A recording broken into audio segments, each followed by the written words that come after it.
Is-Sibt 7 ta' April it-Teatru tal-Istitut Kattoliku se jimtela b'noti mużikali Maltin fit-tieni edizzjoni tal-Kunċert Suċċessi Maltin imtella mill-Malta Concert Orchestra. F'dan il-kunċert se jindaqqu numru ta' diski Maltin magħrufin sew, mużika li se tkun akkumpanjata bl-ilħna ta' bosta kantanti stabiliti f'pajjiżna. Il-Maestro Pola Bela li se jmexxi din l-orkestra saħaq lill-mewt tal-leġġenda mużikali Maltija Tony Camilleri l-Bayzo affettwathom mhux ftit.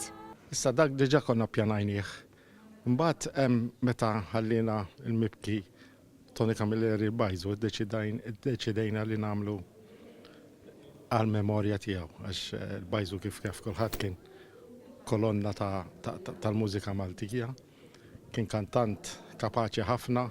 Allura se nagħmlu uħud mill-aqwa suċċessi tal-Bayzo, pereżempju kanzunetti bħal l-ewwel tfajla li ħabbejt, kanzunetti bħal qalu li raw.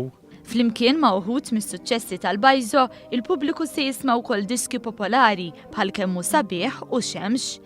Il-kantant Renato saħaq li kunċerti bħal dawn jagħtu ġieħ lill-lingwa Maltija. Sabiħa li jkun hawn dak l-apprezzament lejn il-kanzunetta Maltija, mhux iktar lingwa Maltija.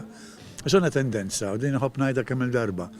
Tar-radio biex doqqu xi diska Maltija, jiżhom qed jagħmlu picture lill-lingwa tagħna.